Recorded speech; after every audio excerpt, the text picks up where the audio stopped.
Hi folks, and welcome back to another episode of OpenNMS 101, the video series where we hope to bring you up to speed on the OpenNMS network monitoring platform. My name is Taurus Baylog, and I'm happy to introduce Module 12. This is the final module, so 13 modules, lucky number. Lucky module number 12 is on thresholding. Now, if you remember from the last episode, and the 101 series is designed to build on each lesson, so I hope that you followed through up to this point. We created this class group file to do data collection on this long object right here, this .1.3.6.1.4.1, blah, blah, blah, blah, blah.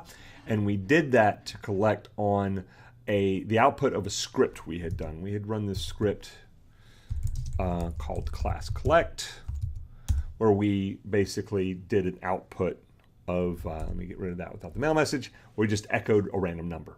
So it's going to echo a number between 0 and 32767. Okay, so I'm going to jump ahead of what's going on. I'm going to create a threshold here because we do data collection every 5 minutes. So it's going to take upwards of 5 minutes for this to fire, and I don't want to have to wait around for 5 minutes. So let's go and check. So in order to do thresholds, let me refresh this. So here is our screen. I'm going to go to Configure OpenNMS. We'll go here, Configure Thresholds. I'm going to edit the NetSNMP thresholding group. I'm going to discuss this in a minute. And I'm going to add a basic threshold for our class random data source. And I'm going to set the value to be 15,000, and I'm going to rearm it at 10,000. And I'm going to go ahead and this, example, class random example. So I'll save that as our threshold. Now, in order to, again, get rid of chance, I am going to edit this temp class collect.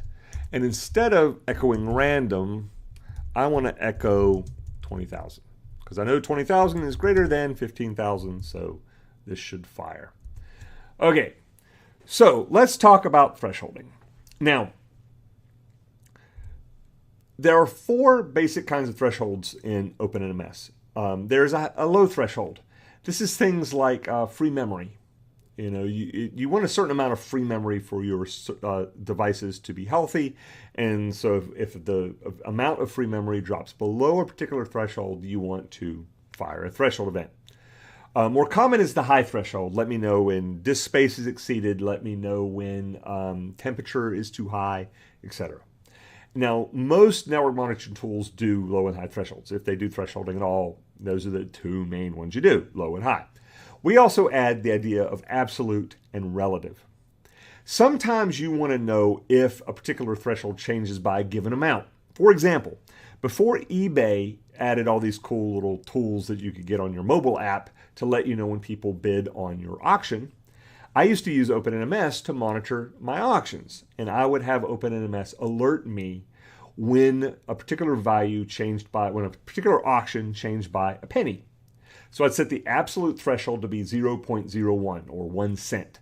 So if the price changed by 0.01 or more, it triggered the threshold alert. Relative would be a particular percentage.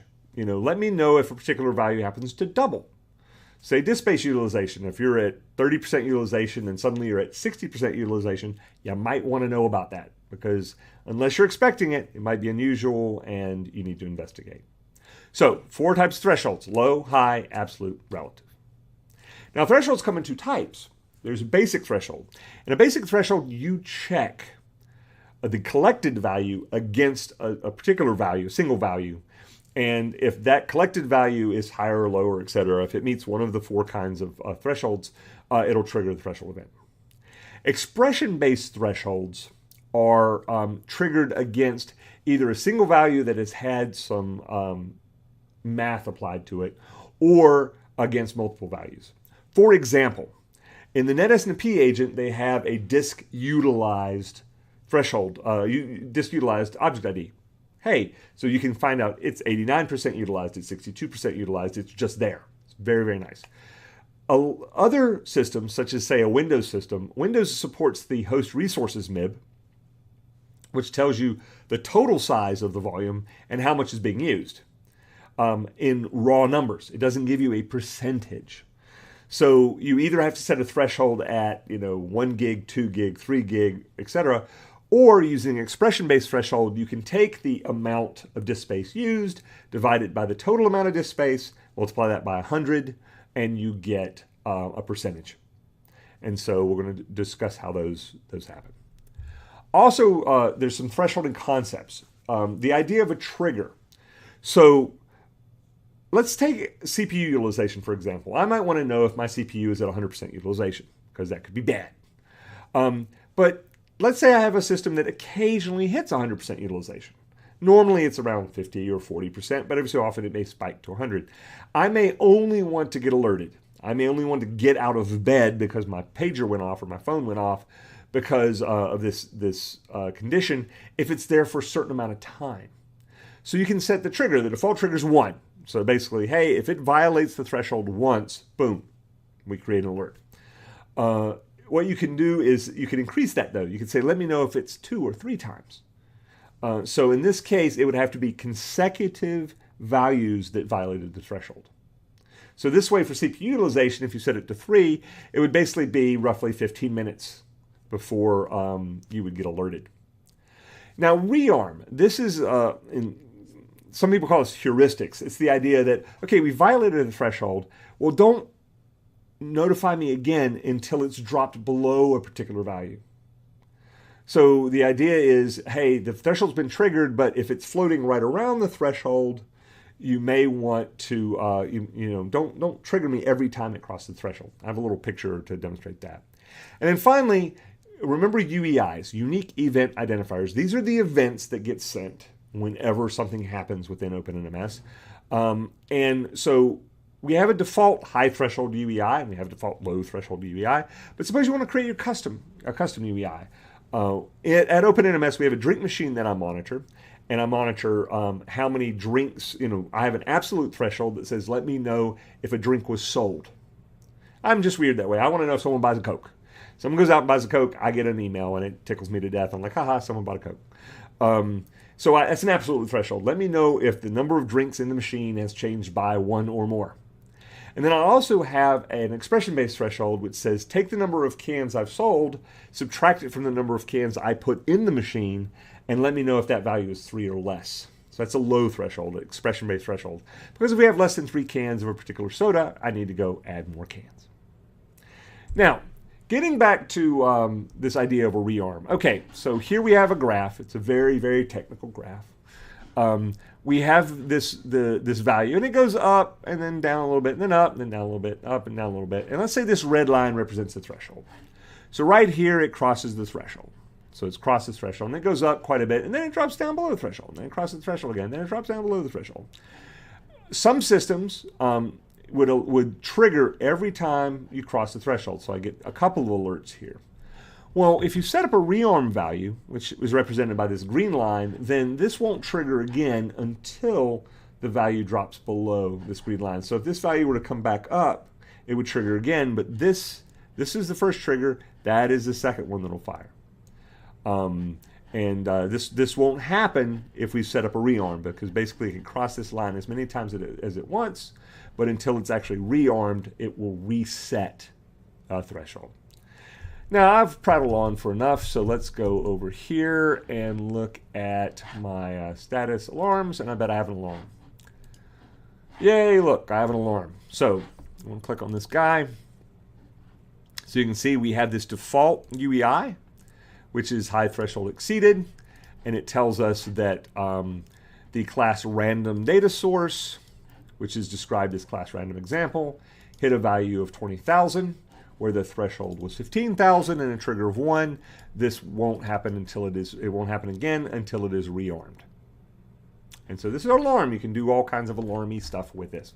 Now I want to reset this, and again, I'm not going to wait on chance. I'm going to edit this, and I'm going to change the value to 2,000, which means the next time it fires, next time it's collected, it should collect 2,000, which is considerably less than 10,000, and so it should rearm our alarms. We'll go back to our alarms here.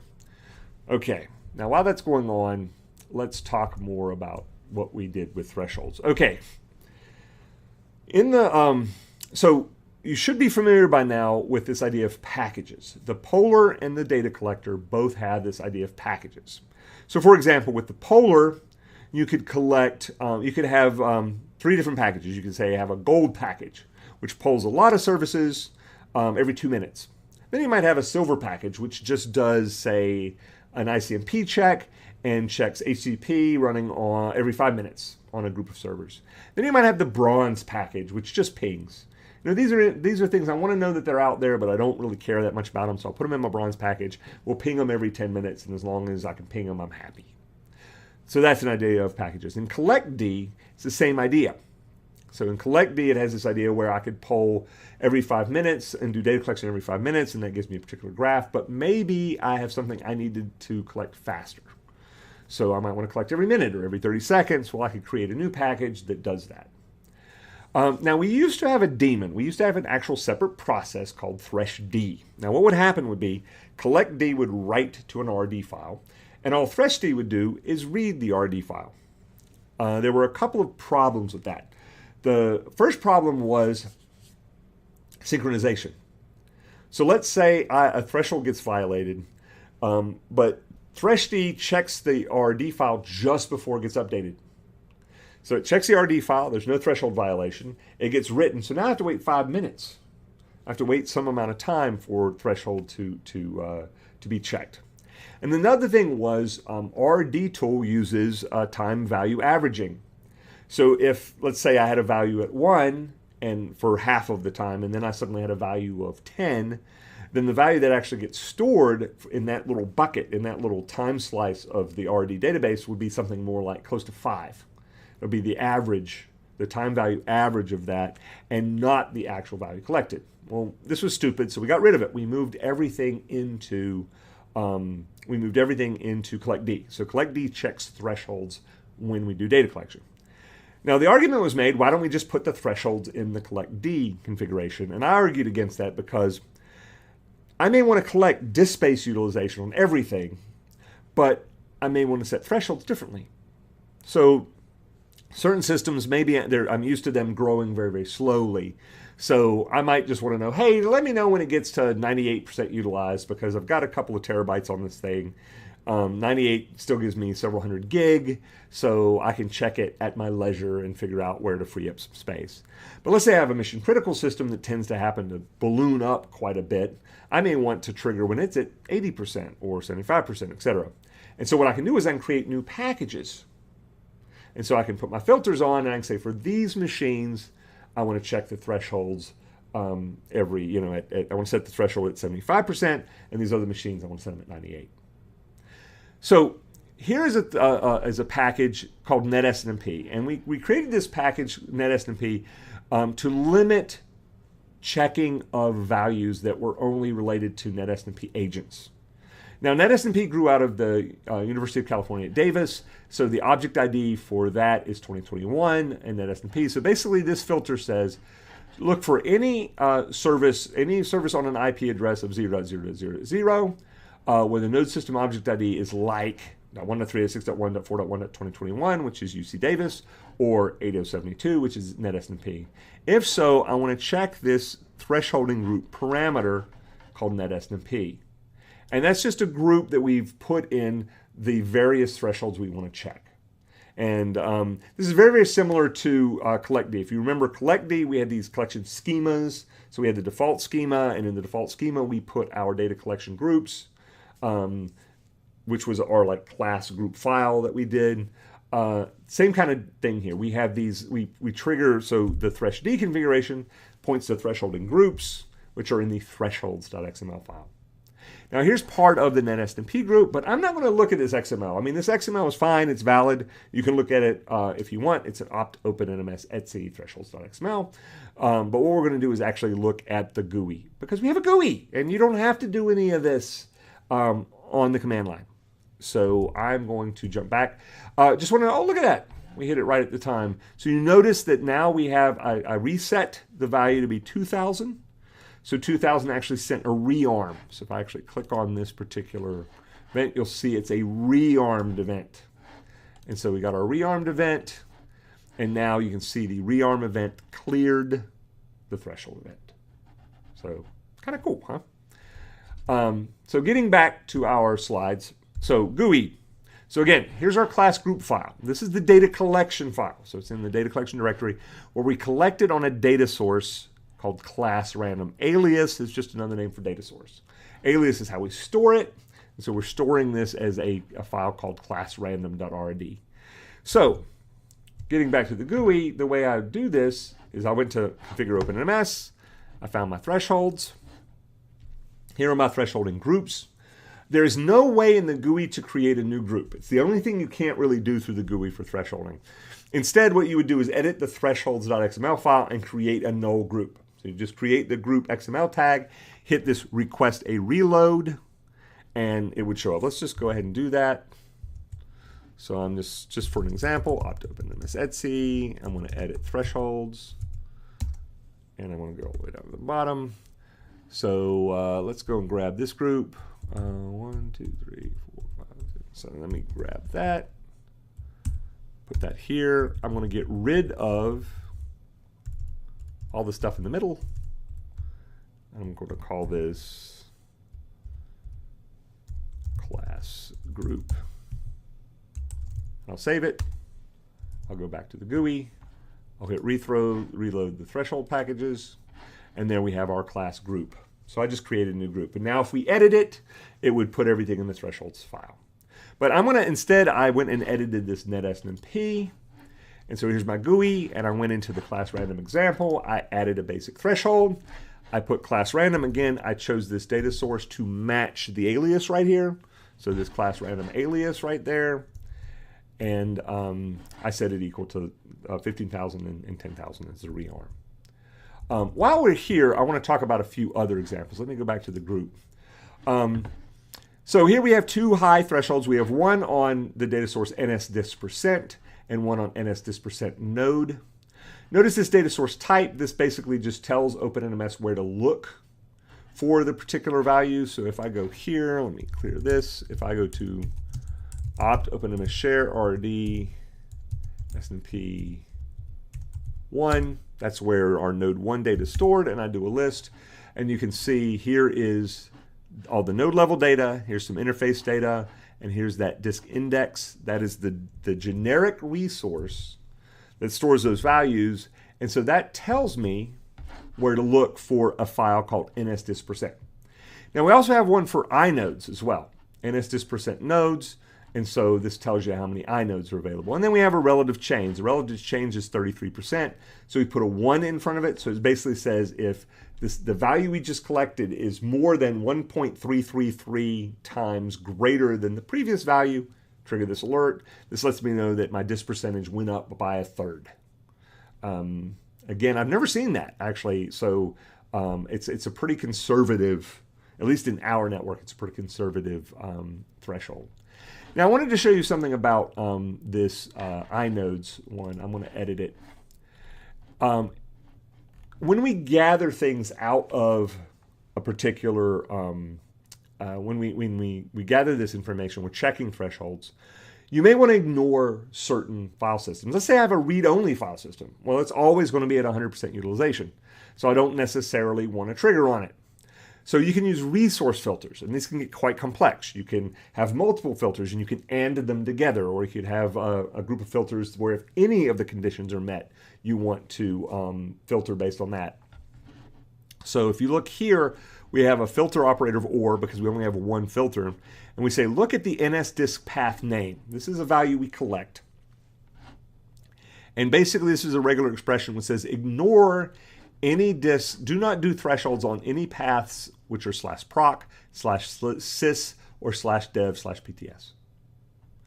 And so, so it'll ignore those particular systems. So this does give you quite a bit of leeway in monitoring which thresholds you want to trigger. So if there's things you need to ignore, you can use a filter and you can ignore those various things.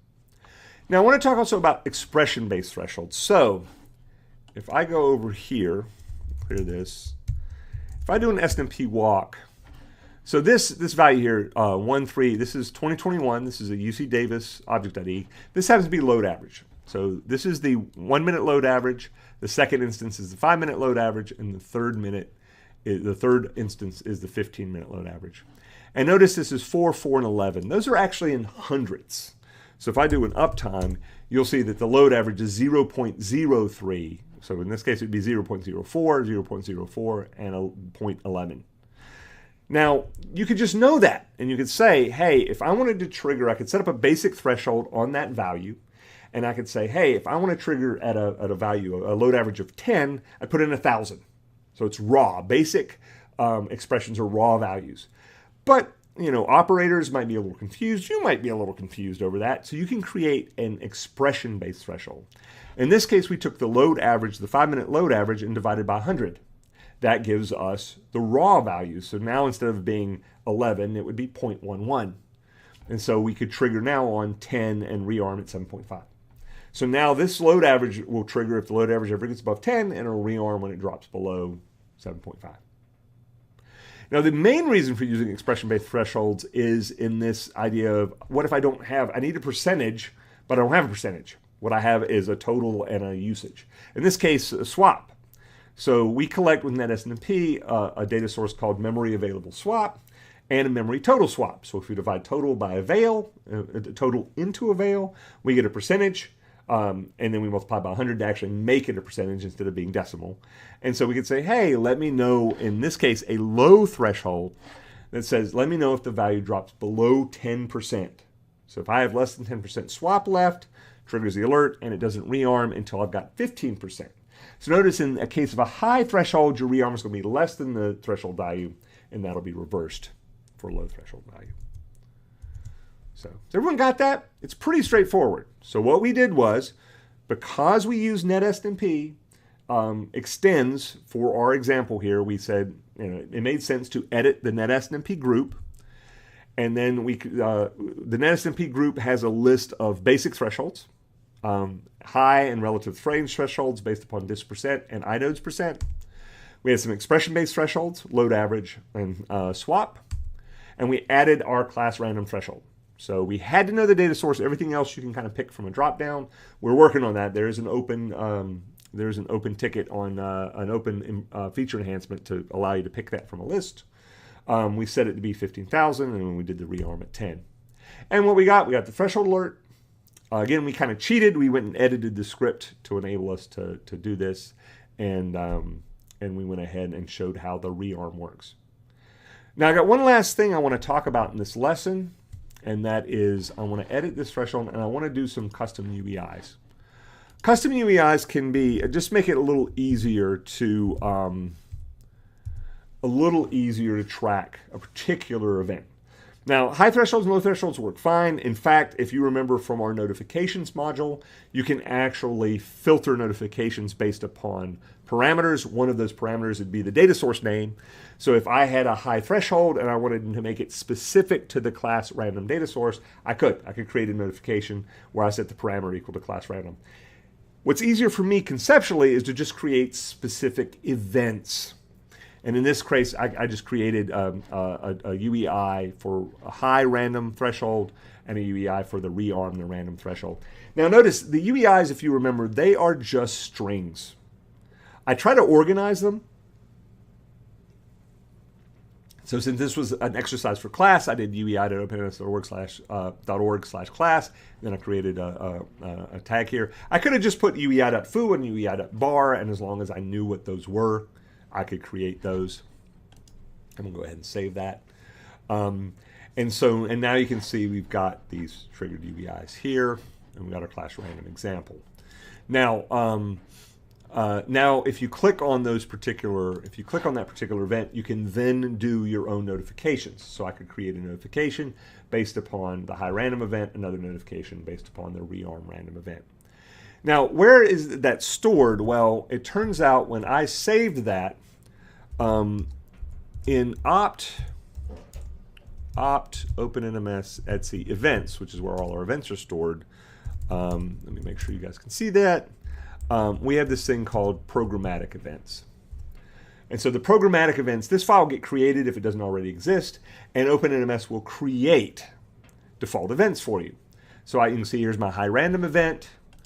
And here is my rearm event. Notice it builds in the alarm data already. Now it's just guessing. This is pretty much guessing, but this is the file you would edit. If I wanted to make this if I wanted to make this a major event, etc., I could. And this is where I would edit it. And then if you remember from the events section, you just reload the events. But in this case, it does give you a much, it does this all automatically. You don't have to type anything in. This is one thing I really love about thresholds, is the fact that it's pretty much instantaneous. So whenever you configure a threshold, you're good to go. Now, I want to stress one thing. Because of that, OpenNMS does not store state when it comes to thresholds. So when if you trigger a threshold and you do nothing, that threshold will never trigger again until it's rearmed. But if you restart OpenNMS, it'll trigger the threshold again. You will get a second threshold event. And so what you can do is, what I do if I'm using thresholds at a customer site or in any kind of production environment, I will go to Configure OpenNMS and I will turn off notifications. So I'll click notifications, I'll turn it off, the icon will get the little Ghostbusters no notice sign. Then I restart, wait a couple of minutes, wait for everything to settle out, and then I turn it back on. This means that my users won't get multiple notification events and cause a little bit of confusion there. So that's one of the nice things that's one of the things I do to work around the fact that we don't have a state. Now we do have a feature request to add that. It's just not here yet. Okay, so there's our threshold alerts. We talked about custom UEIs and then programmatic events. Gang, that's it. That is pretty much it. We started out with our overview of OpenNMS. We started messing around with the GUI. Actually, since 19 came out, while I was in the middle of this set of lessons, the GUI changed a little bit. We added some extra things. But we talked about the GUI, and then we talked about events, and then we turned events into notifications, and we talked about alarms, and then we did traps, and we talked about SNMP, and then we talked about polling and service monitoring, and then we did data collection, and then we did thresholds. Notice that you can do these thresholds on SNMP data sources. You can also do them on any other data source that you have, including latency. So if you wanted to know if I go to a particular node and I go to my resource graphs, I haven't been running this virtual machine that often, so expect there won't be much data. But as you can see here, this is my ICMP response time. Of course, it's very, very fast because, hey, this is the OpenNMS machine. But I could set my threshold on here too, and it would actually trigger whenever one of these was actually, whenever the latency got slow. So it allows you to set thresholds if, let's say your threshold's 5 seconds. You want to make sure your website responds every 5 seconds. Well, you might want to get a threshold alert if it happens to respond at 4. And so hey, it's responding at 4, maybe set a trigger of 2 or 3 that said, hey, it's been at 4 for a while. I need to go in and check the load and figure out why this system is slow before it hits an outage. So anyway, so I hope you folks have found this to be useful. Pat yourself on the back. If you've gone through all these, you've basically covered the first 4 days of our OpenNMS class. We would welcome you to the class if you'd like to go through this with an instructor-led environment. I love teaching this class. It's a lot of fun. This isn't the end. I mean, we have just barely scratched the surface, but what I hope to do is come up with an OpenNMS 102 and a 201. And the 102 will basically be standalone lessons on various aspects of OpenNMS. So you won't need to have, you need this background, you need the 101 background, but once you've passed that, you'll be able to pick any of the 102 episodes that interest you, and you'll be able to do those at once. I also have a 201 series that I want to do. I might ask some of the other people to help me on that. Those will be more of the high level features. So we might cover drools or things like that. Again, OpenNMS is a vast platform, and there's tons and tons of things you can do with OpenNMS. And so it's going to take us a while to get all of this documented. But we do appreciate your support. Some people have written me directly with questions. I apologize for taking a while to get back. We do have mailing lists and discussion groups. You can go, one of the best ways to go is to go to chat.opennms.com. This is a chat. It's an instance of Mattermost. It's a lot like Slack. And we have some, let me make this larger here. So we have some, if you're into development, if you have Compass questions, if you have general questions, the discussion group's really good. If you have questions about Minion, which is our new distributed version, you can. We also have Town Square and Pokemon Go, because some of us play Pokemon Go, and Town Square is more funny stuff. Some people will go and ask questions in the Town Square, and you'll be politely directed to go to the OpenNMS discussion. And so, as you can see here, it looks like we have over 203 members. So if you ask a good question, chances are you will get an answer pretty quickly. Anyway, I really enjoyed making these. The next ones will be different. We're moving offices. We're getting a new office. So tomorrow we're moving. So I really had motivation to get this one done. Again, thanks. Feel free to leave us comments. Hope you enjoy these, and really, really enjoy OpenNMS as much as we've enjoyed making it.